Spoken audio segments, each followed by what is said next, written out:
Good afternoon, everyone. For those of you who don't know me, I'm Karthikeya Tanna. I had the privilege of exchanging sacred vows with someone whose thoughts and ruminations are contained in a book that is being launched today, Neha. To get things started, I'd like to invite Deepak Ganju, Neha's father, to start off the proceedings and to welcome all of you.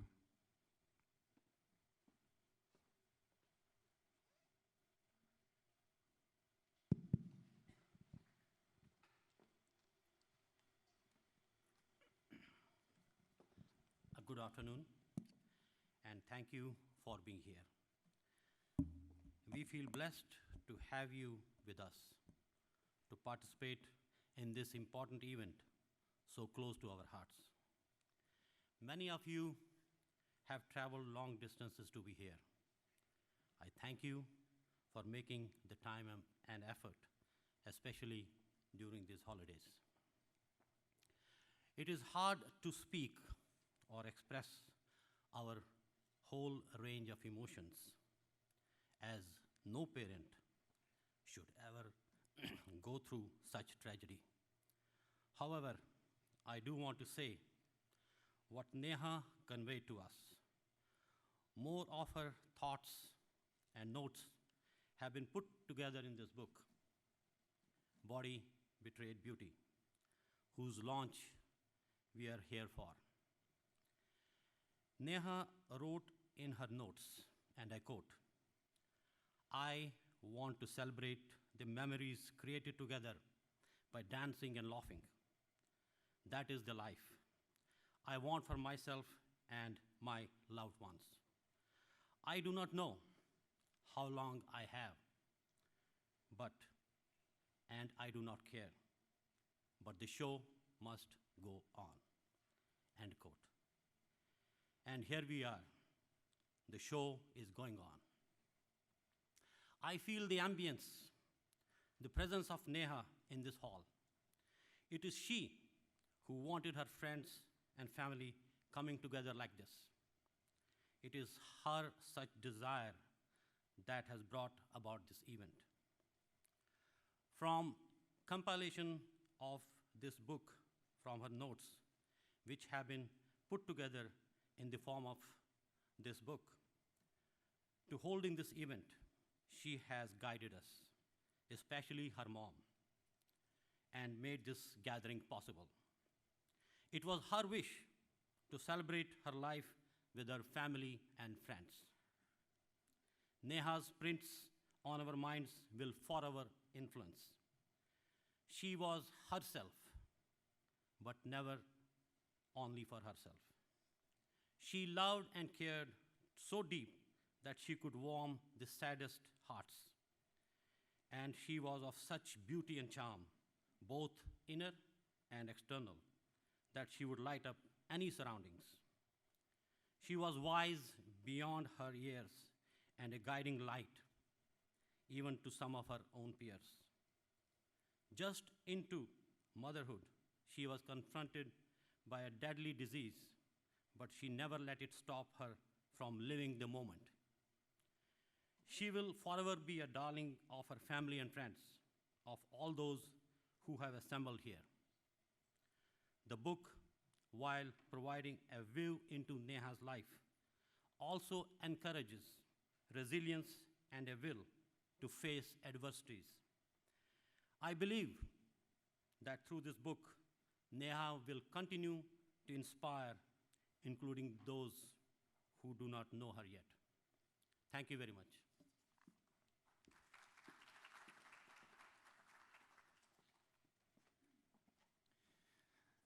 Yes, Neha's spirit does indeed live on amongst us, and especially through a very, very special person, Ariana, who, as we saw glimpses earlier, was signing the book for many of you on behalf of the author. There couldn't have been a better on behalf of to sign the book. Ariana would like to share some of her thoughts on this solemn occasion.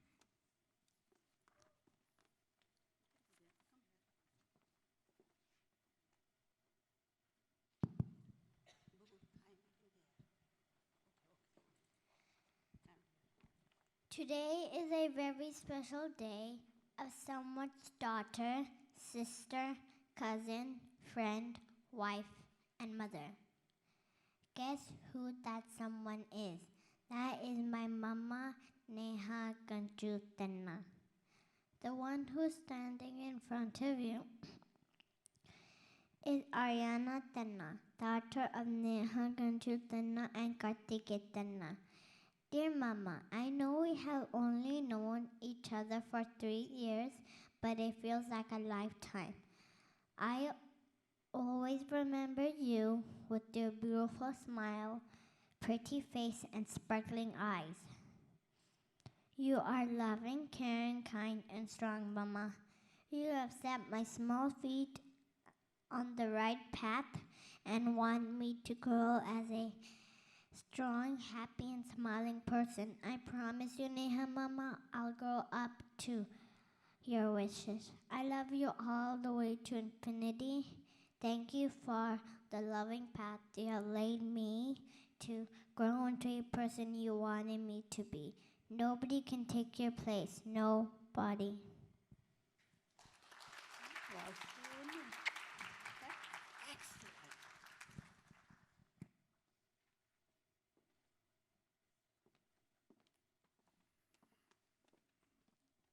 Thank you, Ariana. To celebrate the life and work of the author of this book, we have a short video that'll offer some glimpses into the person that most of you know, and some of you indeed know very well. Can we please have the video?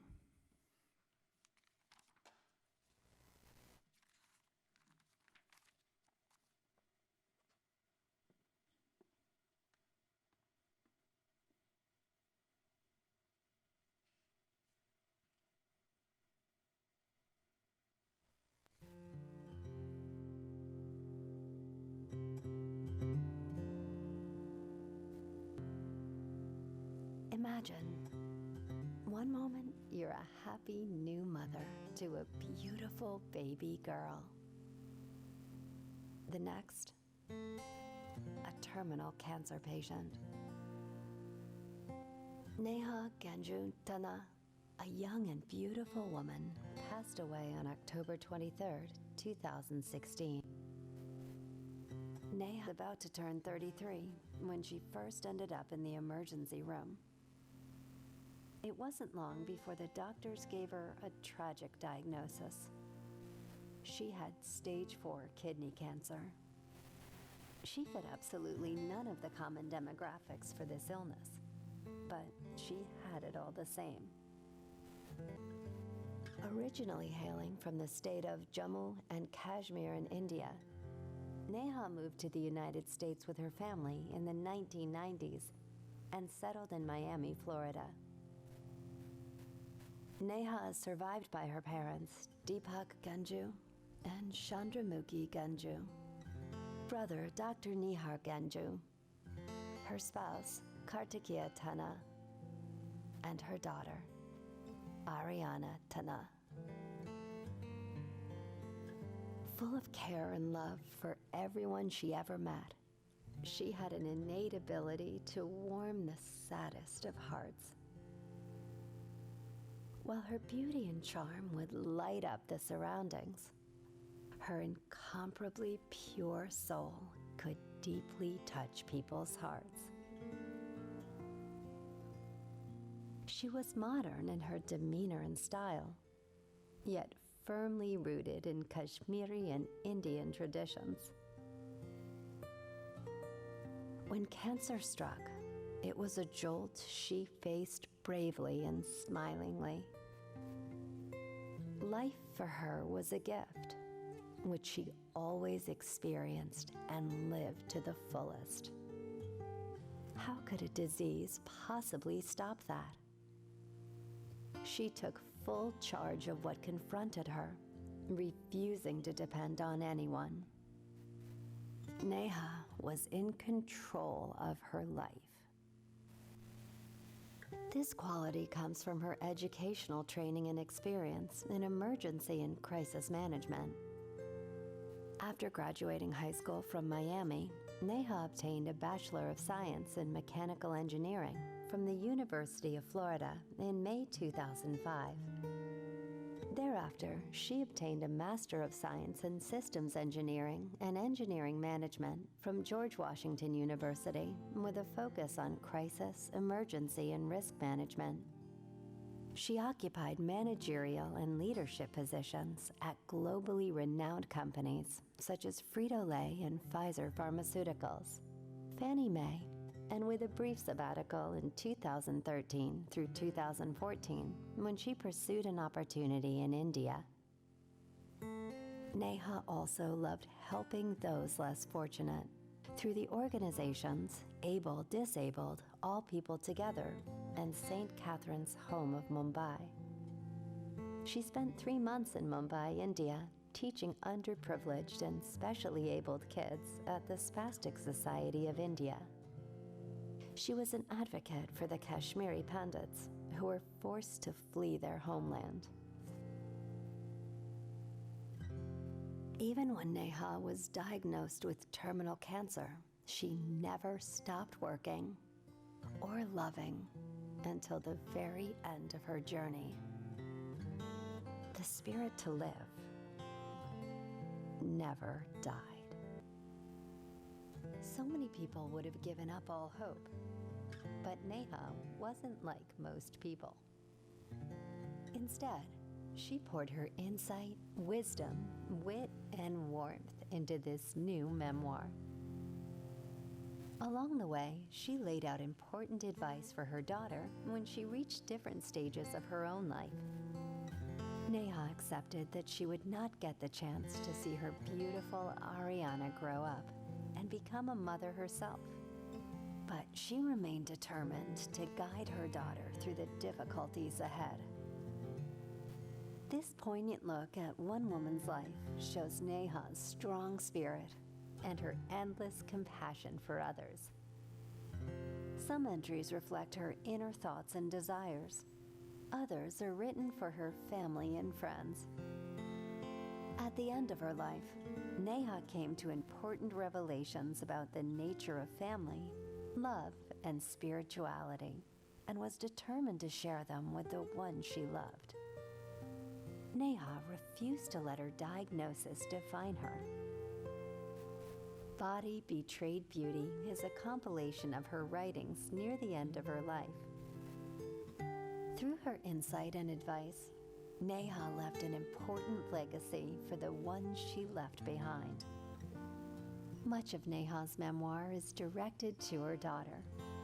She describes cherished memories with her new baby girl and offers her insights into all the challenges of growing up. Neha also shares the everyday challenges of being a cancer patient and the need to raise awareness of the insidious disease. Finally, she delves into her own ideas about the nature of God, family, and identity.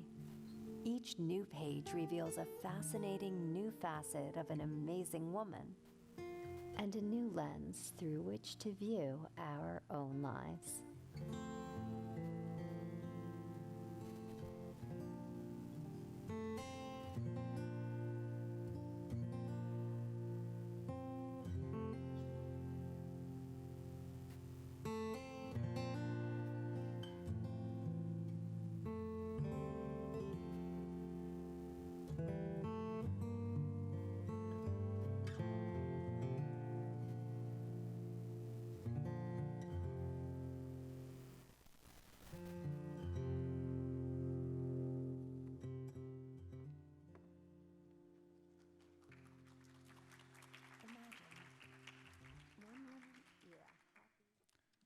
Thank you. We're now going to be releasing the book officially.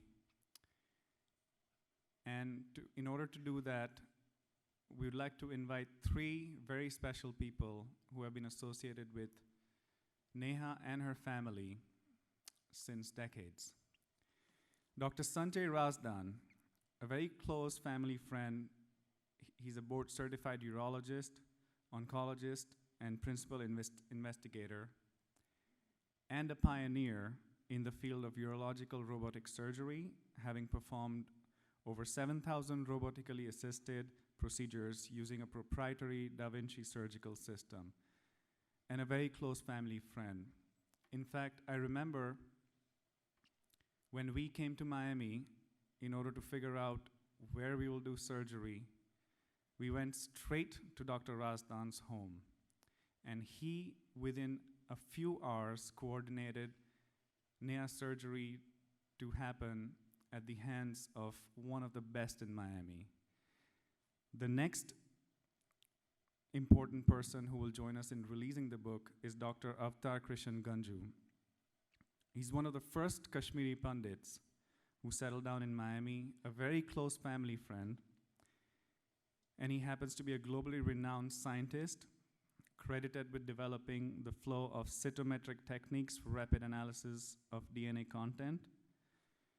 He's an author of 4 books on stem cell and flow cytometry and has written over 160 papers in peer-reviewed journals and currently serves as the director of Analytical Cytometry Laboratory at the University of Miami.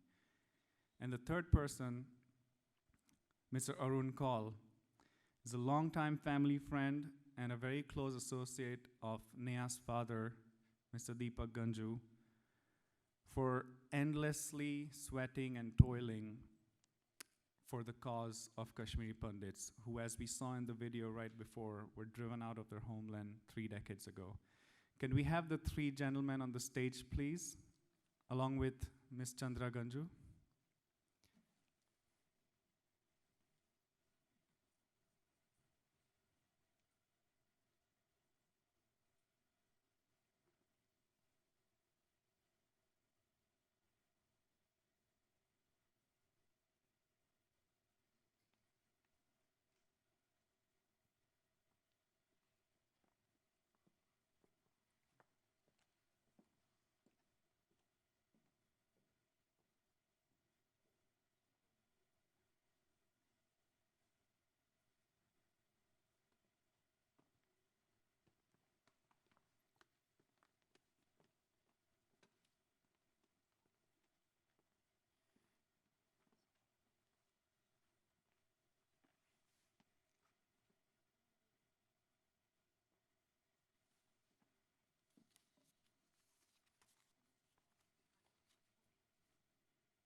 Good afternoon, everyone.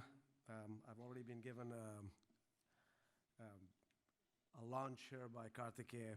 I just wanted to say a couple of words about Neha, who I noticed and I have seen since she came to Miami, since I came to Miami, and they were here till pretty much the last day. When Deepak ji and now Karthikeya asked me to be part of the ceremony to launch this powerful book, I was both touched and I was humbled. This book and the poignant essays written by Neha are a culmination of a journey that everyone in this room has been a part of with the Ganju family since the time of Neha's diagnosis. I was there when she was diagnosed, when initially Dr. Shekhar had called me that she was in Texas and she had colic, and they thought that they saw something in the kidney. The very next thing was that they were in my house, as Karthikeya had said. We witnessed the treatment, the side effects, the highs, the lows, the hope, and the eventual loss of Neha. We cried, we cursed, we stood in shocked silence. All of those emotions have been brewing for the past 4 years. Today, we are able to witness and learn about the emotions that our darling Neha went through during those trying years. We are able to look inside the mind and soul of a truly enlightened young woman, a mother, a wife, a daughter, a sister, a professional, and a friend to many. We are all here today due to the love we had and continue to have for Neha and her family. But we must take that love and put it to good use. We must share the wisdom that Neha provided in this book and use her teachings of love, loss, fear, triumph, and strength to guide our own paths moving forward in life. Life is never what you expect it to be, as she very rightly stated.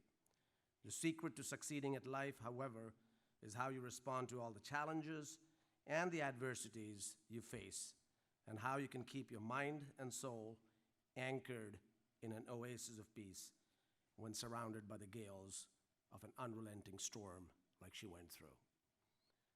Body betrayed beauty is a testament to a soul at peace, taken too soon from us, yes, but still with us in her writing, in her family, in her daughter, and in the memories we all have of her. Thank you.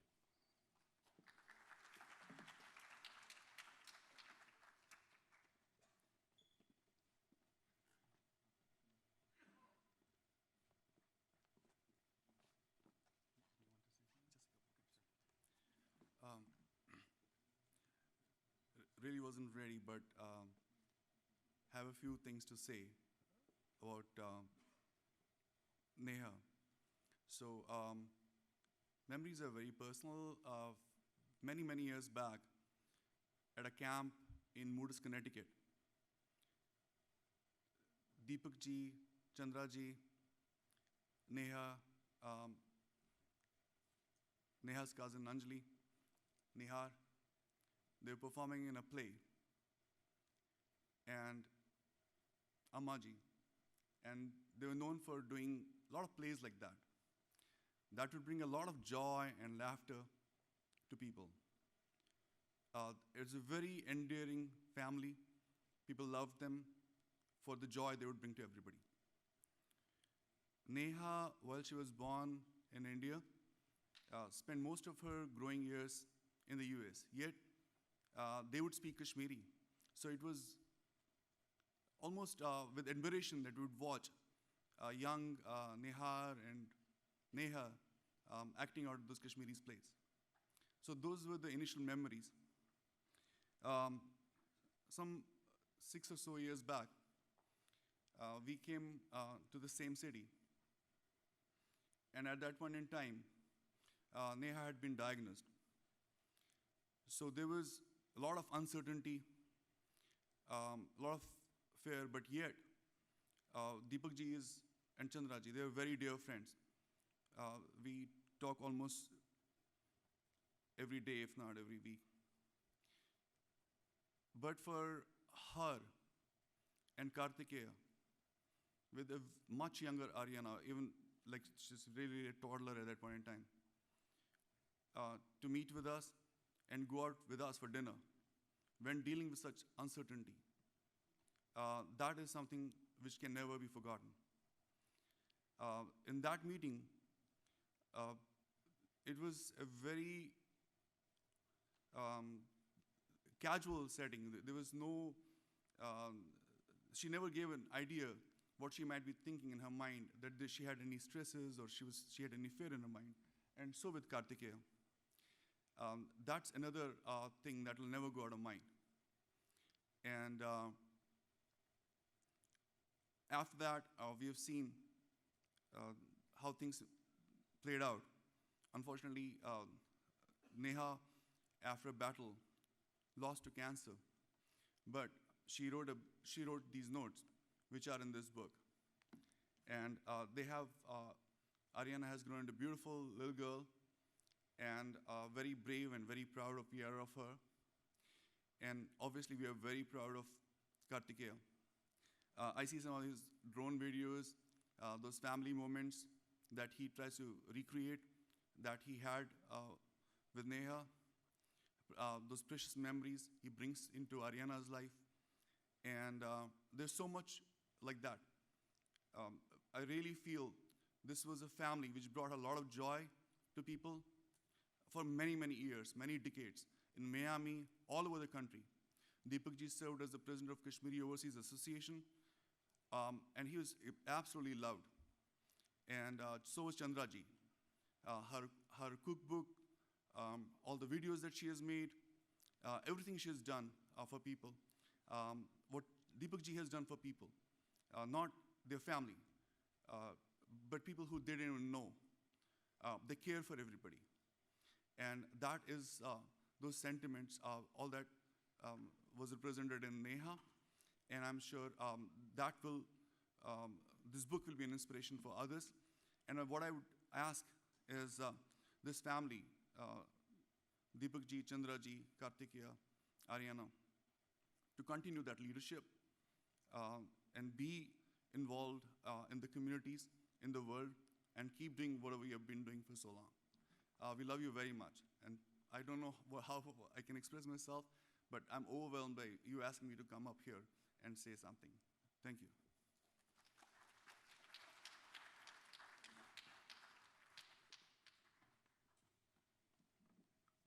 This is a remarkable evening for all of us, and you might think I am related to Deepak Ganju, and to Dishaw, he is not related to me.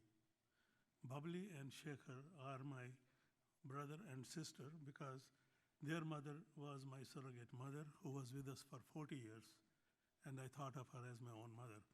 But before I could claim Babli, my wife claimed her as her own sister, so Babli became my sister-in-law. Now, Neha was very unique. One was she was beautiful like her mother, but also she had a beautiful smile. Every time she saw you, you could feel a genuine smile. She was really a beautiful person, both inside and outside. Then towards the end, I want to remind you that in our Hindu religion, it's expected a person who leaves us will come back. The bad part is that when you lose a child younger than you, because the prayer used to say, God, take me before you take any of my children. So now my request to the God is, send Neha back, we want her back. And my impulse is, whenever I see a young lady with a bulge, I feel like going in her ear and asking, is Neha in there? If not, let us know when she's coming back. So Babli, keep faith, she's coming back. God bless all of you. Thank you.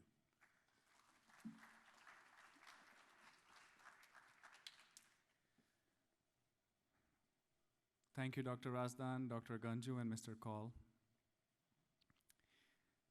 It's often said that in a regular work life, you end up spending significantly more time with your coworkers rather than with your own spouse and children. Well, at least the time you're awake. The next speaker, Sarah Smith, got that quantity of time with Neha, much to my envy. Hired as an emergency management specialist at Fannie Mae, a government-sponsored nationwide enterprise, Neha first met Sarah, her supervisor. The battle against cancer, and especially terminal cancer, demands an unparalleled degree of resilience in oneself, even if the inevitable outcome is still a defeat or a loss. Currently, Sarah is an executive director in business continuity and emergency management at University of Chicago's Medical Center. Back then, at Fannie Mae, she occupied the role of director of enterprise resiliency with Neha by her side. To talk more about resilience and about Neha as an employee and later a friend, Sarah, stage is yours.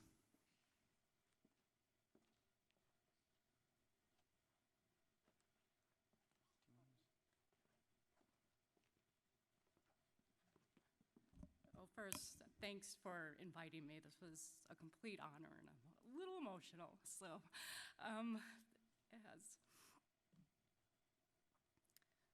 as her manager, we crossed paths in 2010. Little did I know my whole life was going to be turned upside down with this amazing individual whose life was, unfortunately cut short. To talk about her and her work life that, KT said maybe a little envious of, I've let you an insight of the Neha that I knew and the individual who she was in the work world. She was a stick of dynamite. I've never seen someone so dynamic and so expressive and so charismatic as she was. She was confident in herself. She knew what she was doing. She knew where she was going. She had a plan. And she didn't have any qualms telling anyone about anything who she managed, what her plan was. I can say a few funny stories with her that were quite common in the work life with her, is that as a very strong woman in a very male-dominated world, she often encountered, I don't even want to use the word conflict. It really wasn't conflict. It was one-sided conflict. In her mind, it wasn't conflict, and neither was in mine. But, she would be performing tasks and doing things with individuals that others, mostly males, did not feel were somewhat, she did it too well. Let's just put it that way. She did it too well. She kind of, showed them how to do it rather than what they expected of her. So we spent many, many hours talking about what it's like in the working world as a strong woman in a field. And one story that just keeps coming back to me, that me and the individual who was a male, a director, my counterpart at Fannie Mae, we still chuckle about this today because it was the most craziest story ever. And he managed a male-dominated security guard force. The guard force basically wanted her to come in at 6:30 in the morning and be part of the team, which she worked for me. I said, you know what, we pick and choose our battles. Just go in and do this protest, put up these gates. Okay, so apparently, unbeknownst to me, not only did she put up the gates, she told everybody how to do it and what was the quickest and the most efficient way to get these gates done. And granted, it worked for Fannie Mae, it was protests, so there was a need to make sure that we had high resiliency and make sure that our enterprise was secure. When I came in, I quickly learned what happened. So I took Neha in, I asked her what happened. For about 30 minutes, her eyes are bright, talking a million miles a minute, explaining the whole thing to me, and I just was like, okay. So we went to I had nothing to say. She kind of was right. So I went to the director, my counterpart, who was a male, and again, she went in, I sat in the back, and she's a million miles again, talking, eyes, bright eyes, explaining the whole thing for about 30 minutes to him. And he just looks and he shakes his head and he goes, I'll take care of it. So she was kind of the individual I always wish I was, as I'm more of a laid back, reserved person. But she was, when she put her foot down, and when she thought, and when I say word thought, she was most often always right in the sense, in this context, that when things were wrong or unjust, she said it, and she didn't really care who it was or what it was. And during this time, I also learned about Hinduism, her as an individual. I'm obviously a white person from northern Wisconsin, and I moved to Washington, D.C., And all of a sudden, she brought me into this whole new world. She'd come in with henna. I would learn about all the, when you got married, oh my God, I had no idea. So I found her the most interesting person I've ever known. And then when she told me she was resigning, she was so worried. And I was like, are you kidding me? This is the best thing ever. Because I don't make it a point to be friends with people who I manage for obvious reasons in the workplace, especially in the corporate environment. It's just not good practice. So when she was resigning and moving to India, that's when I was able to gain a friend. And throughout all this, while she was in India, she had Ari, it was my team and myself that was bringing her back to Dallas to start her new position. So her first day, which she never made it to, she ended up in the ER with the diagnosis. And in talking to her in those early stages, and going through, I had a family member, a young family member also going through a similar situation. So I knew the severity of the situation, and I do have a little bit of a medical background. But listening to her and her true resilience, I hung up the phone. I was like, well, if anyone can beat it, it's her. I've never seen someone walk through life with such grace and such aptitude and confidence with who she was. And throughout her battle, we would talk, and, as a friend, it's kind of hard to say, well, what do you want to talk about? Because in my mind, me having a bad day is nothing compared to what she's going through. But she wanted to hear it all. From her perspective, she wanted to hear the struggles. She wanted to hear and get herself out of her life and what she was dealing with. And she very rarely expressed what she was going through except for the pain. And my only encouragement or recommendation with this as we move forward and we promote her foundation is that kindness and being there for someone is just probably the most important thing when someone's going through a situation like this, because we can't conceptualize, but we can listen and we can be kind and we can be non-judgmental and just hold their hand and hear them out and let them express themselves as to how they're feeling. So as an employer and then her friend, I have to say she's one of the most unique individuals I've ever known. And I know her legacy will live on, and I want to thank everybody for inviting me to come down here. It's really an honor and a privilege. She was really a special individual.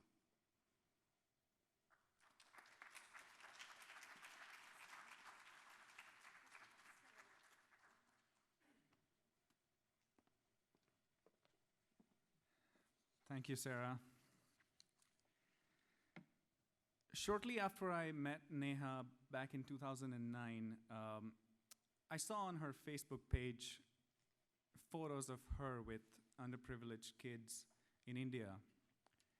Very smiling, hugging, embracing photos. And I asked her, I was curious that, what are these photos about? And she told me that most of her savings from the jobs that she had done until then were spent up in buying books and other materials for those kids in India who were either orphans or were just abandoned, but who still would do good with education and love. Before she told me that, I was about 50% in love with her. I take my time. But after she told me that, the remaining 50% just fell as if off a cliff. Because not only did she spend her hard-earned savings at that time in buying useful material for the kids, she flew to India and spent several months with them, giving them a gift that a human being, it's the most precious gift that a human being can give anyone, and it's a gift that she would eventually fall short of later in life and that's time. She was a passionate activist as well.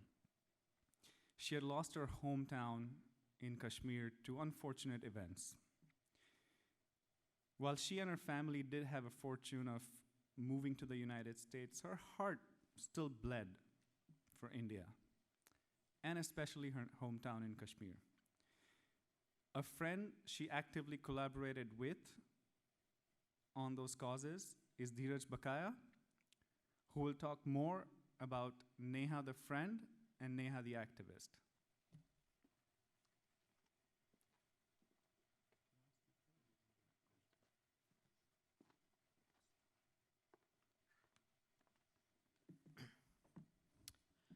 Neha Ganju was a rock star.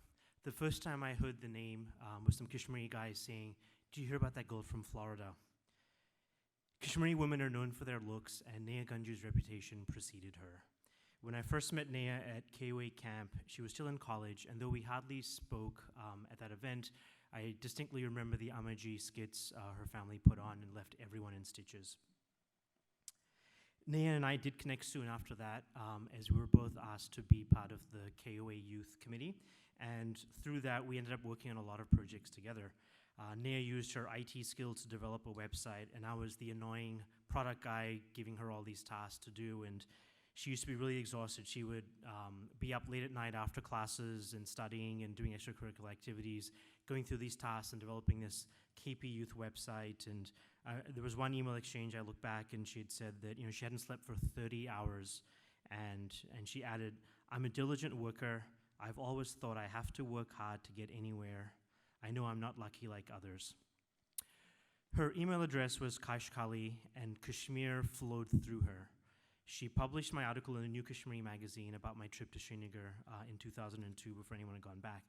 And she read my 1,200-word essay, and her simple response was, "Remember, short and crisp is the best." When my cousins and friends found out that I was actually friends with the Neha Ganju, they were stunned. Like, "How did you manage this?" Neha Ganju was the one reason that a whole generation of Kashmiri boys in this country were actually open to an arranged marriage.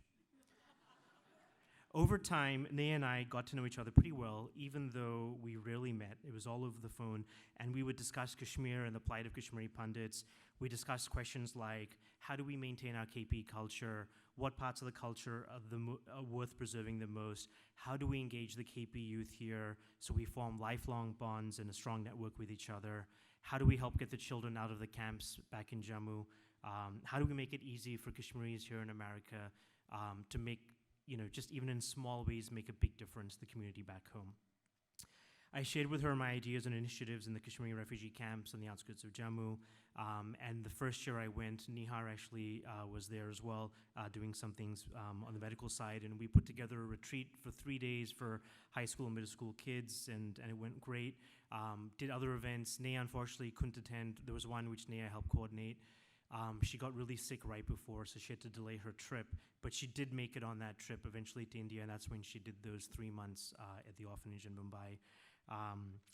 Other programs we did was we wrote letters to kids in the camps there, offering support and hope and wisdom and trying to give them advice, etc. I think, Neha really didn't discuss it much in terms of our own experience, but and in her book, she does talk about having a wonderful childhood, but I think, being forced out of your home at the age of 7 and then at the age of 11 making it into a foreign country, I think she probably more so sort of gave back because she did endure hardship herself. She really, that last event, which she couldn't make it to Jammu, which I really wanted her to make too, was giving career advice to high school kids and college kids. She was able to do it remotely, and it was just unfortunate that she never got to live out her career, but she really helped others think about theirs and what they'd be making out of their life. Neha was a good friend. There's things she knows about me or knew about me that no one else did. We would compare mom stories. So our moms were actually childhood friends, and they actually share a lot of traits, and so we would really joke a lot about how similar our moms were. One time, Neha wrote, "Moms are weird," she concluded. And we also compared stories. So we both ended up going through an arranged marriage process where we met prospective partners. We were comparing notes of who our parents were introducing her to. That all changed when Neha ended up meeting Kartikeya. But funnily enough, Neha and I both got married at the same venue in Jammu, a year apart, same decor, same caterer, and even the brides had the same first name. Neha dreamt big. I was looking back at our emails from last 20 years, and through the notes there, she was all over the place. She wanted to be a dancer, a dance choreographer. She wanted to be an actress, a screenwriter. She wanted to have her own clothing boutique store in Bandra and Bombay. She wanted to go get an MBA and then buy a 6 Series BMW when she graduated. But she ended up being a disaster management specialist, and that made sense. She was always committed to social causes, helping the Kashmiri community and helping the unfortunate and working with orphans. I look around and I see Neha's family, an extended family, and you guys really lost the star of your family. And then I think about our community, the Kashmiri community, and what we have lost. Combining Neha's passion and drive and Kartikeya's brilliance and sheer talent, I mean, that would have really made them the dynamic duo who could have really made change in J&K. And J&K right now, a new future is going to be forged there in the next couple of years. And Neha Ganju would have been so active in the building of new institutions and a new future in our homeland, and it's sad that she's not going to be there. When I last met Neha in New York, where I live, she was still getting her treatment, and there was still hope at that time. But she was very matter-of-fact. She told my wife and I that her odds were very low, that she was going to fight until the end, and then she'd started writing this book for Ariana. And she was saying, just in case I need to write this book, I just have to do this. And then a few weeks ago, when I booked my flight to come here for this event, because I was thinking about Neha, I ended up actually having a dream, and Neha was in my dream, and I'm like, what are you doing here? And she's like, I'm a ghost. she said that. And I was like, wow. And she's like, yeah, I go around and I talk to everyone, and I said, that's great. She said, yeah, it helps because I get to talk to people and be part of their lives. But it's so frustrating because I can't hug Ariana. And I said, but that's, even still, that's so cool that you're a ghost and you can still be around. And with this book, her words and her spirit will really live on. So Neha Ganju was a rock star. She'll always be remembered as a rock star because all of us in this room will ensure that her life will be known to all. She really was a wonderful person, a beautiful soul. She really never said or did anything remotely bad, just always considerate. She was the perfect daughter, sister, friend, wife, mother. Neha Ganju, she was so passionate. She was a fighter. She was wise. She was level-headed. She was all hot. She was inspiring. So the name Neha Ganju will remain immortal through this book and through Ariana, and for that, we're all very blessed. Thank you.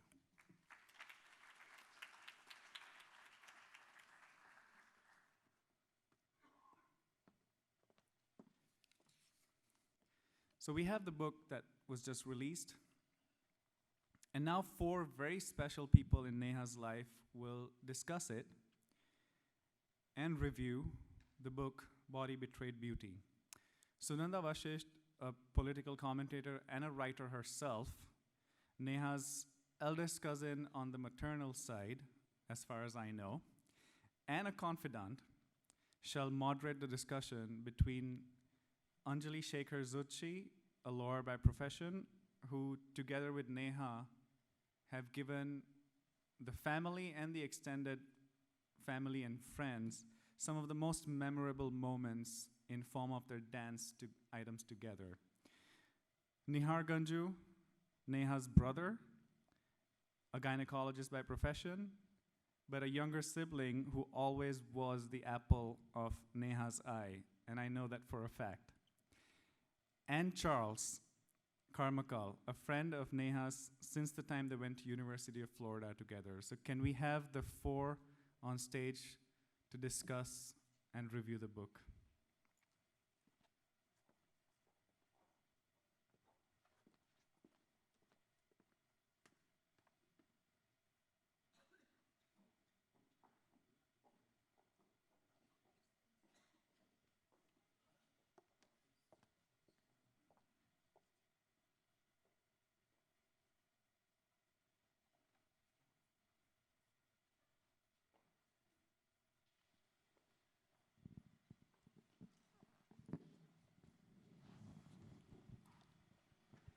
Thank you, Kartike, for that kind introduction, and I speak on behalf of all of us. It's an honor to be here and to talk about the book, but to share a little bit of a personal story and a personal anecdote that happened this morning. I did not want to get out of the bed this morning. I did not want to be here. And those who know me know how unusual that is for someone who enjoys talking, much to the chagrin of people around me. It was very unusual that I just wanted to disappear this morning. And then I thought to myself, what would Neha tell me at this time? And she would say, dress up and show up. And that's exactly what I did. I dressed up and I showed up. The book, Anjali and I have been, Anjali more than me, we've been involved with the making or the editing of this book. And I had in the past, when I was reading or editing or giving comments, I was only reading the bits and pieces of the manuscript. I had never read the book from the beginning to the end at one go. And then last week, when I knew I had to do this, I sat up one night, and even though I knew the content almost by heart, I sat up and I read the book entirely one more time as a reader. And one thing that occurred to me, one word that occurred to me at that point was, what an honest book this is. And what a fearless book this is. It's fearless exactly because Neha talked about her fears. It's a courageous book because Neha actually spoke about the moments when she lost courage. And it's a timeless book because it speaks to all of us in our own way, in our own, whatever we are dealing at, whatever stage of life we are in. Next 25 minutes, 4 of us will discuss the book. All of us have read it. And we have known Neha in different ways. Karthikeya has already said that. And through our conversation and through a few anecdotes, we will try to bring the book and the author to you. Anjali, my first question to you. You and Neha, more than cousins and sisters, were twins, just a few months apart from each other. Tell me, how did you get involved with the editing of the book? What happened? Tell me the chronology. What happened? When were you involved? When were you brought in? So shortly after she passed away, I think that Neha's mom would, at times go through her phone. And she started discovering that Neha had started writing, and it was writing all kinds of things. And actually, and she told me about it, and for a while we considered presenting them in an op-ed. But as time went on, she discovered that there was a ton of writings that, and she compiled them all in a Word document. There were just snippets here and there, and a lot of stream of consciousness, if you will. And she would send them to me, and as we reviewed everything, we decided that we probably had enough to make a book. So I sort of, everything that you read in there is her voice, it's her words. But as you can imagine, it was written at a time that was very tumultuous and a lot of emotions. And so, I think really we just wanted to frame things correctly and make sure that there was coherence and turn it into a book.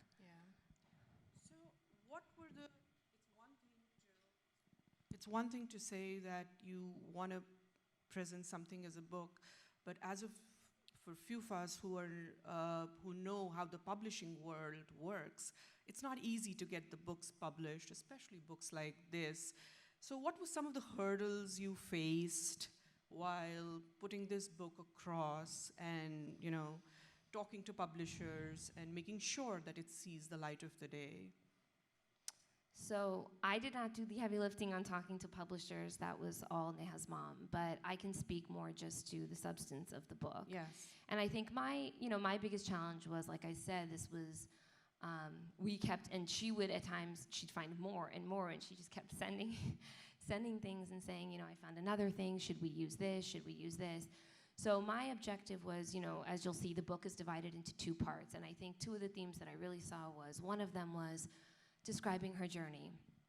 And so we wanted to make sure that we didn't miss any part in putting that in chronological order, because it wasn't necessarily. My point more was the way you put it together. Yeah. So the book is a memoir, but then there are musings and there are poetry. That was a separate so section. that's what you did. That was my idea, was to create a part to one and a part two, so we had a more chronological part. Yeah. And then everything else that was just so much of a reflection of her mind and her soul. Yeah. They were her musings, and Yes. so that's how I framed them, and we put them in a part two. And then she also had a ton of poetry, and as many of you know, Neha was fluent in Hindi, so she even wrote in Hindi, and she had poetry in English and Hindi, and my aunt translated so many of them along with her uncle, and then, we also wanted to make sure that when it got translated in English, that it continued to keep that poetic flow. Yeah. And so I also worked on some of that part of it as well. Wonderful. I'll come back to you and we'll talk about takeaways from the book for each one of us a little later. And before I move to Charles, taking from what I was talking earlier, there is a small passage from the book that I personally find very uplifting, and I'm sure everyone will too. And this book is really not a self-help book. It's not a book that you find in grocery stores, 20 ways of living life better. It's not one of those books. It's a book that will speak to each one of you differently. So whatever we are saying is our perspective, but don't go by it. You will have to read the book yourself, and at every stage of life that you are, the book will speak differently to you, and that's what I felt. Especially, Neha wasn't out there to give a template, if you will, of the life. That was not her message. That was not, she understood very early that each one of us, how we meet the challenges will be different. So what she was trying to do was give her side of the story of how she did it, and so that you can find some encouragement from there. Especially this little piece that I find very moving, and it speaks to me, is each journey is different, and no two people will experience the same situations. So it's difficult to imagine or relate to, and they try to understand, maybe relying on what they have seen or heard, but other people's journeys may be worse or better, so there is really no comparison. Others may have detected cancer early, had a few treatments, and then were in remission, or they had cycles of chemo with no side effects or many side effects, or worst of all, underwent everything and still did not make it. None of this was my story. So talking about a person who had cancer and now is fine means nothing. It's like saying that this person went to college and is now a CEO. This is not going to be true for all the people who go to college. That really resonates with me quite a bit. Charles, you have been Neha's friend since college, and you've obviously seen a different side of her than the family has. And then suddenly we brought you here, we sent you the book, and we told you to read the book, and you got introduced to Neha, the author. What were the similarities between the two people? Did you think these were two different people, or did they overlap? No, I definitely saw a lot of overlap, but it gave me a lot of depth when I read her book. And it was honestly, it was a little bit strange to me because it was like I was reading somebody's diary in a way. And you don't read other people's diaries, but this was clearly something that she wrote that, well, she definitely wanted her daughter to read it. I hope she wanted other people to read it as well. I don't know if she knew that the book was going to come out of this. But anyway, I knew her as a friend in college. I knew that she loved arts, she loved dance, she was very creative. I knew that she was religious, but I got a certain level of depth about just how much she liked arts and liked creativity and how religious she was. And it wasn't necessarily about a particular religion. I mean, one of the things she says in the book is that it was guidance to her daughter. It was whatever religion you focus on, it doesn't really matter to her. But make sure you study religion. You understand the differences, and you pick something and you follow it. And so it gave me a lot of visibility into her in a way that I didn't really know her before. Yeah. So give me an anecdote. When you think of Neha, an anecdote from college that sort of defines her for you and that's left an everlasting memory in your mind. I know a lot of Neha's friends are in the room as well, and I would like to thank them all for making this journey and making it special for all of us here, and I believe you speak on behalf of all of them. Give us an anecdote that sort of defined her. Yeah, I mean, she's definitely a fighter, and maybe I'll give you an anecdote from later on in life when she was actually sick. But I remember seeing her at the hospital, and this was probably later on, maybe 4 months or so before she passed. But she just kept fighting it, and she wanted to live because, well, mostly because she wanted to be there for her daughter. And you saw the pain that she went through and the struggle, and it's really hard for anybody to endure it. And I'd get pretty regular updates from her how she was feeling, and it was a constant stream of pain. She'd push the button at the hospital to get more morphine because it was honestly uncomfortable. But she wanted to be there for her daughter, and so she was very clearly a fighter. And I never really felt that she gave up. And I think a lot of us probably would have given up. I think I would have given up. And maybe I wouldn't. Maybe because I have kids, maybe that would have driven me. But it was really inspiring to see how much she just fought through all the pain, the suffering, the agony. And one of the things that I wanted to do when I found out that cancer was real for her, and I always remember the first time I found out she had cancer. We were actually supposed to hang out, and I texted her. She didn't text me back, and think she had the operation. Anyways, she texted me like a week later or so, and she says she had cancer, but it's okay. Everything's taken care of. We got it out.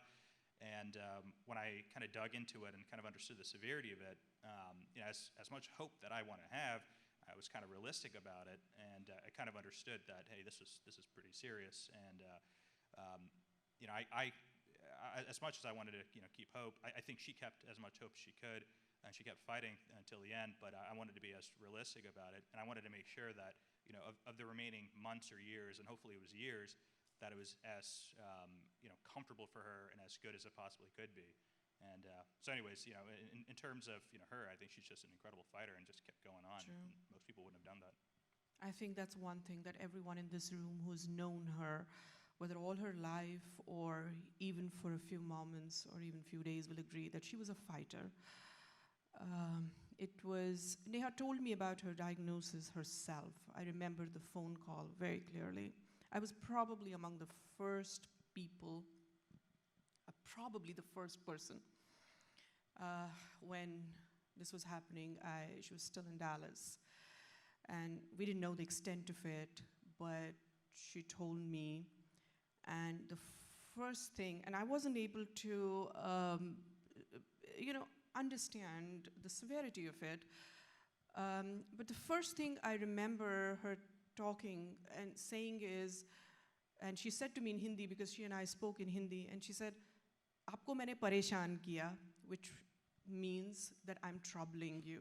And that line never, I kept thinking, you know what you're going through, and you're troubling me, but that was who she was, and that sort of defined her for me. I'm truly happy today that Nihar has agreed to join us here. It took a little work, but I'm glad he's here. Those of you who don't know, but we are a big family. But three of us have a Kashmir connection.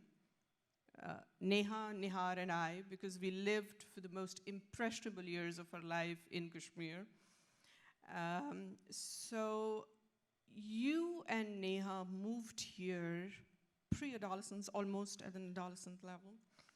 And I know from a fact how difficult that can be.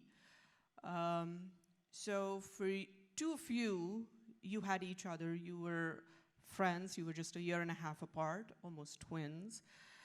Although she was always a big sister. She never let you forget that ever for a minute. But it was the two of you together getting through this system. Tell me about that time when you had moved here, and did you see any glimpses of that struggle in this book? I think when we moved here, she wasn't somebody who expressed struggle directly. So to me in this book, some of those personal struggles that she actually expressed in words, most of her life with her family, with her friends, she had a message of, you can get through this, and that it doesn't need to be defined as a struggle. And so I think when we first moved to the country, she had always taken things in stride while we were in India and while we were here. And it's something that I have learned from her, that that's how you need to lead your life, is in stride. And that struggle isn't what defines us. What defines us is how you get through it.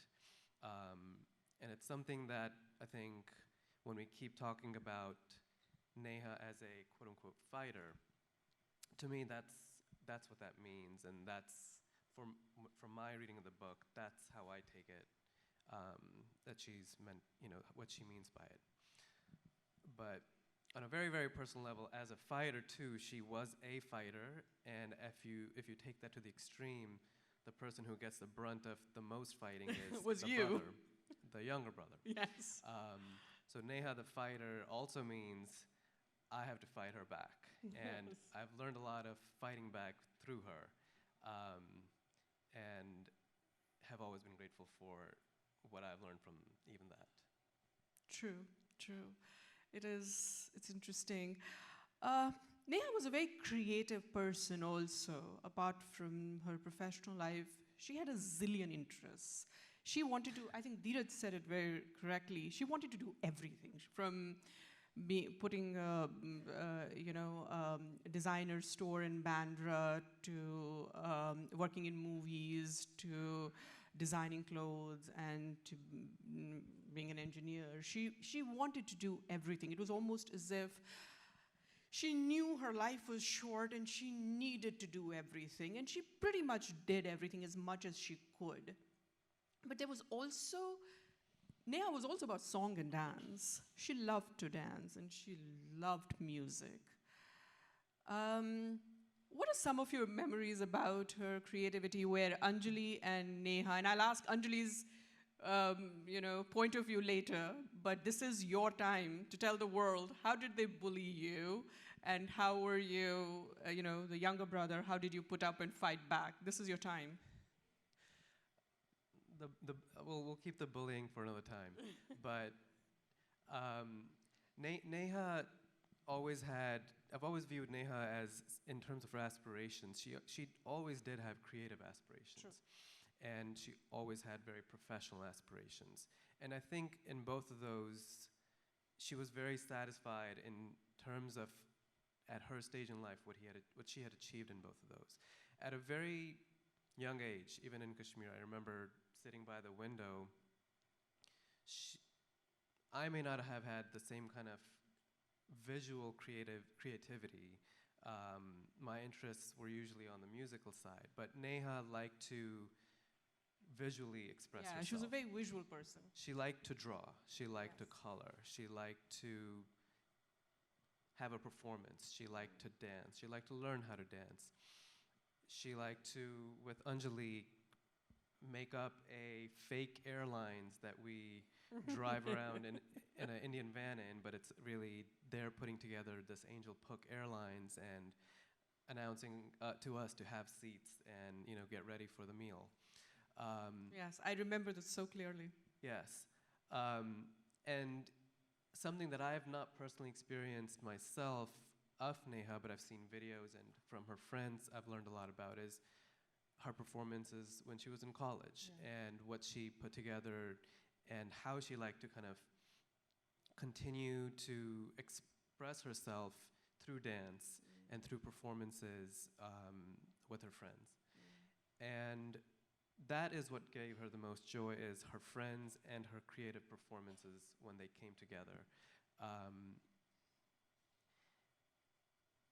The writings subsequently, the creative expression of writing to me is a very different side of Neha, though. Yeah. That, her ability to write, I was not aware of. And something that, as you read this book, there is a tone and flavor to how she speaks and how she interacts and her language. That is, I think, very unique in this book. And to me, it's unique because it's unique with me. She was born in India and lived there for half her life and then came to America. So her language, in turn, has also evolved to take elements of speech from both sides, which I shared with her. And we always had some unspoken language, but in our spoken language, we have a blend of Hindi and English. And so when you read the book, you'll see that language if you pay attention to it, of that blend comes through. I know. And sometimes it's not easy to read for somebody who is not, who expects to read a very Americanized English book. But to me, it's the authenticity of who she was, and her voice comes through in her writings. I think that's a great point when you say that her voice comes through. This book really is her, and even though we had editors working on it, I think it was a very concerted attempt to let her voice, and I'll let Anjali come in on this, to let her voice speak and not shadow that. Would you agree? We let her voice come through the way she spoke. Yeah, I think that was actually the primary task, was to be really conscientious about not putting our words in her mouth. Yes. While still trying to create that And that's a difficult cohesion. task. It was. Yeah. It was it was a challenge. Yeah. But we managed to do that, and that comes through the book. When I read the book again last week, this definitely does come through. We can sit here and talk about Neha like for another 365 days, but I don't have that much time. I have to wrap it up. So what I will do is I will go to each one of you and ask you, while you were working on this book, Anjali, this was also a personal journey of sorts. I mean, it goes without saying what you must have gone through. right. What was your spiritual journey, or what did you learn at the end of the process? Obviously, it's a really emotional thing to see kind of what, and I mean, I think obviously while she was going through the journey, she did talk a lot about these things to me, so I wasn't surprised to learn about her musings. But I think the most poignant thing for me was that when a person is faced with the end of their life, knowing that, what are you thinking about? And I think that's a real testament to a person's true character. And she was tormented by a lot of things, and obviously Like the all human largest beings thing are, was leaving Ariana. But she didn't lose sight of, as you read, especially when you talk about her musings, I mean, she was talking about, she was focused on the most important things in a person's life. her relationships. There's chapters about her grandmother. There's memories of us together when we were kids. I mean, and I think that is a true testament to who she was, that even though death was breathing down her neck, she was able to think about the loftier things and convey these thoughts so articulately in this book. And I don't know that someone that young normally, when, and the thing is she was in constant pain. And in that pain, I mean, it's very easy to just kind of be focused on the pain, and not be able to get past that. And, we all know these sort of spiritual truths and greater truths of life, but how many of us are going to be able to tap into that, internalize it, and leave that as our legacy when we're counting the days? Yeah. And in her book, she does just that. That's very inspiring, very extremely inspiring when you read that. I have to let everyone know that most of what you see in this book, most of it was written on an iPhone between two treatments, or between two doctors' visits, or between planning pain management, or between working on what to do next because she really took control of her treatment. And so most of this book really was written on the iPhone and iPad. So that's something to keep in mind. And yet, as Anjali said, those lofty thoughts that never left her. She became more than her disease. She became more than her afflictions. She rose above all that. And that comes across amply in the book. Charles, coming to you, what was your takeaway, one takeaway and from the book? 30 seconds. Yeah, there's actually a passage in there in the book that was in the video that was displayed about maybe 45 minutes ago. And it was really an ask of her to everybody else just to really cherish the time that you have, to help other people, to make things easier for others. And it was a very selfless message for people to just to do better to other people. And that was probably my biggest takeaway. Yeah. Neha, do you want to read a short passage that sort of speaks to you the most from the book? Yeah, and I'll add a comment once I read this.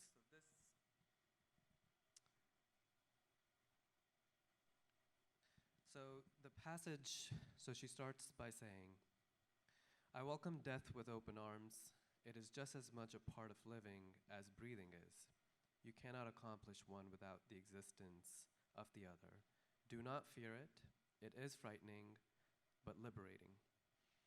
And to me, these are really important words, because I think it shows two things. I think it shows that she was struggling with the conflict that her mortality is within sight. But she was trying to resolve her mortality against the backdrop of recognizing that she still has an instinct of life. And how do you reconcile the two? Yeah. And these words here, I think, show that she had reconciled the two, that she had accepted and wasn't fighting what was coming. She felt that this is what's being given to her. Yeah. But it speaks a lot to me, and it's a part in the book that I look back at. That's certainly what spoke a lot to me too. Anjali, do you quickly want to read a short passage, keep it very short, of which something that really spoke to you from the book? Yeah, Charles will do it. No, Charles can do it later. I'll go to Charles last. Okay, so the passage that I chose was in her chapter about her daughter.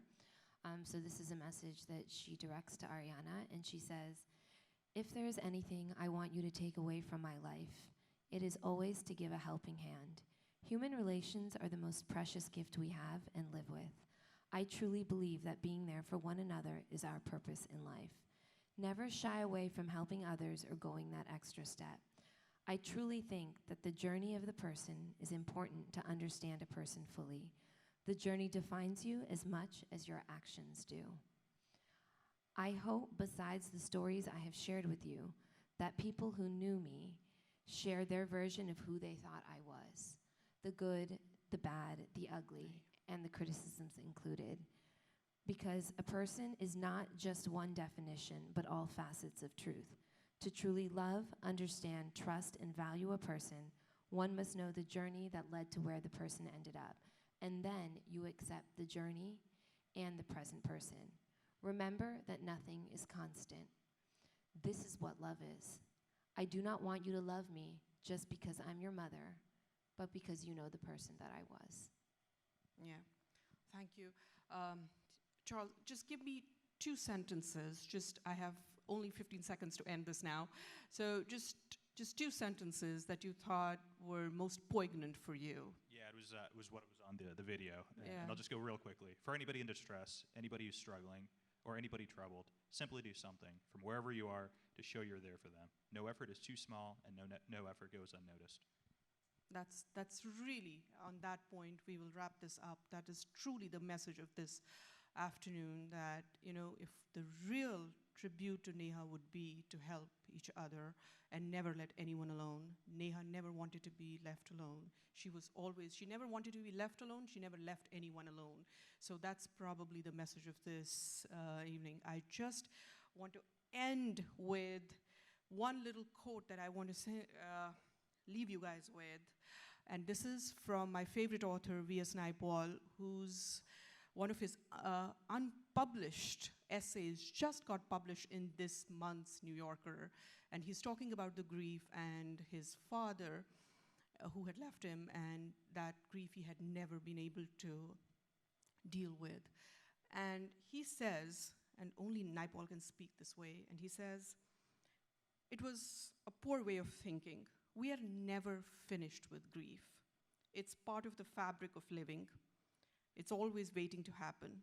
Love makes memories and life precious.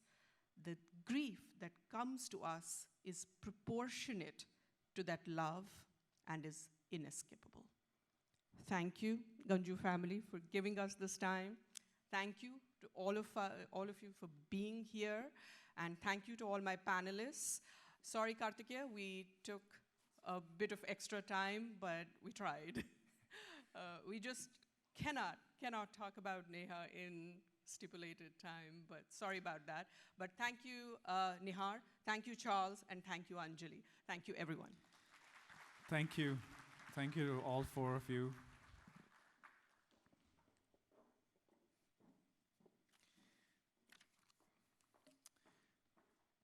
Last but not the least, Body Betrayed Beauty, the title of this book, owes its origin to words spoken by the next speaker, Dr. Chandrasekhar, when he was describing the cruel fate that befell us in October 2016. A body that's afflicted with cancer is mortal, imminently more mortal than others. And that mortality becomes sufficiently mortal to be able to betray beauty, but it can never defeat the beauty. And the beauty of the heart that touched each one of us, the beauty of the soul, which inspires us every day, and the beauty of the life that Neha lived, has inspired the creation of Holding Hands Foundation. A prominent cardiologist in Miami, Dr. Shekhar, was truly the anytime doctor, anytime philosopher, and anytime guide for Neha and all of us during those challenging times. I invite Dr. Shekhar to talk more about Neha and the foundation and to conclude this beautiful session for us.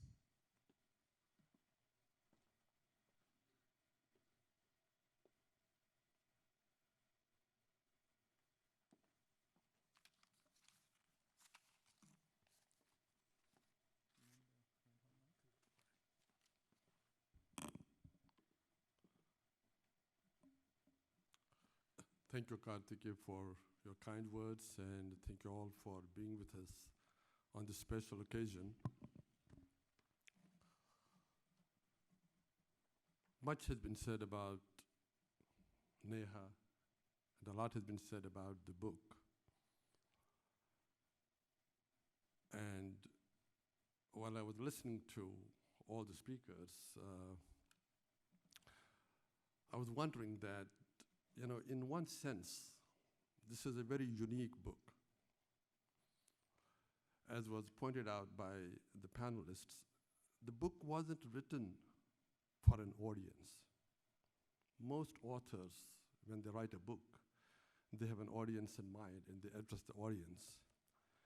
This was written by somebody facing death and immortality and pangs of a disease, and just writing her own feelings and thoughts. So in that sense, it's not a typical book, yet it is more than a book. Because once you go through the book, you see the utter authenticity of the author. I have gone over the book, and the book really is not that long, and you could literally finish in a few hours, and I've never been able to do that. When I start reading it, the words are so candid. There's a candidness in those words because she truly wrote it just for herself and for her daughter. She didn't know at that time it's going to be published like a book. And the feelings behind those words are penetrating because they come right from her soul. And the wisdom and the thought behind those words is profound. And that can come only from a soul that sees life at that, because it's not just the words that any one of us can conjure up and think and have ideas. They're not ideas. This is what she experienced at that time. So in that sense, I think this is going to be a very unique book for not just Ariana, who she had in mind when she wrote, but for any one of us who read it, because there are incredible lessons of life that we can learn. I personally, as Kartike said, had a very unique and sort of painful situation because I became her mentor, her guide, her friend, and she thought I was a doctor, so she could basically sound me out on issues. And would often ask me questions. What about this? What should happen? Should I do this? Should I not do that? And often would ask me, what is the outcome? What's going to happen? And, as a doctor, we always have hope, and we always think it's going to get better. And each time we said that, they would get better for her. But and in my introduction, I had the chance to write the introduction, a few paragraphs, and I have expressed that in the book. I vividly remember the day, when she was really at the very, very terminal stage of her illness. And I walked into a room, and she says, what do you think? You think this is the end? And I knew it was, because nothing more could have been done. And I said, I'm afraid it is. She looked at me and just said, it is what it is. And in those words, she gave me a profound truth that there aren't always explanations we always seek for. At the end, life is what it is. And then in her book, she goes on to explain, if life be as it is, then what really matters in life is really the love, the compassion, the oneness. Knowingly or unknowingly, we are all seeking association, company, recognition, acceptance. And as a doctor, and there are several doctors here in the audience, we cannot always, or quite often we cannot cure, but we can always comfort. And she recognized that through her illness, and it will come through in the book, that it's so important when you are going through that there's someone that can talk to you, that can comfort you, and that can hold your hands. And I think if we can keep her legacy alive, it's going to be those feelings and those expressions from a person that truly experienced all that, And in her paragraph, which was mentioned here, that's what she says also. And the most important thing is that company and that support. With that, the family has, in addition to launching the book today, a foundation has been created. It's a not-for-profit 501c3 foundation, Holding Hands, because that's what she felt was most important. When you can't cure, at least hold my hands. Don't give me advice. I'm not, and this is one mistake we make. When people who are ill, they want to talk about their illness. People who aren't ill feel they have to somehow solve their issues, solve their problems. There are no solutions sometimes. They're not looking for solution. They just want to hear you out. Just hear you out patiently. They just want you to hold their hand. They want you to help them through the transition. And this organization, which has been launched, the idea is that there are so many people in a busy life now, and many doctors see it, and many family members see it, that you want to, but you cannot be all the time with the person that needs you that much. You don't have the time. People have to go for jobs. People have to work. And people, especially suffering from cancer, need a lot of care. And those are the needs of those patients. But then there are many people in the community that are themselves busy, but they could always spend an hour a week, an hour a month, maybe hour in any time. But how do you connect those people? And the idea is, with the Holding Hand Foundation, this is our vision. We'll start it on a pilot scale. The thought is, for commercial purposes, look at now how vendors and buyers have been connected by Amazon. Look at with Uber, how drivers and passengers have been connected. Here, why can't we connect people whose hands need to be held and those who are willing to hold their hands? So idea is that as a small pilot project, maybe just in our city, in our community, we will, and I've spoken to several people who are in the software, it's quite doable. We will create a situation where we will try to connect those people, where ultimately nobody has to go and suffer alone, which is going to be the goal of this organization. Never endure hurt alone, which is acronym for NEHA, N-E-H-A.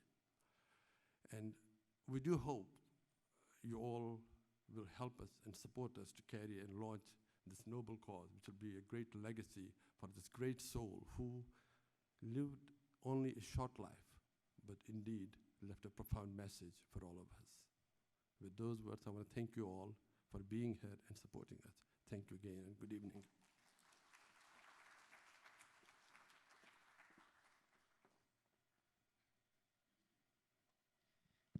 I'll only take one more minute. We have snacks outside, so right when I'm done, you can go outside and have snacks. But I do want one person to absolutely come on the stage. She has been reluctant and has not agreed to it, but if this event and the book launch and the foundation owes itself to one person, it's Neha's mom, Chandra Ganju. Can I please have you on stage?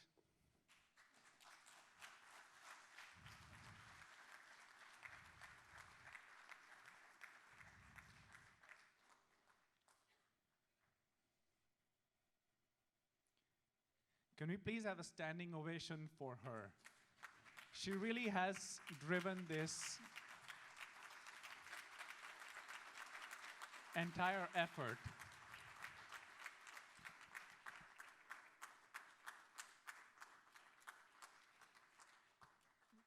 Thank you. We can now proceed on to the lobby where you guys came, and snacks are there. Please join us and the family. Thank you.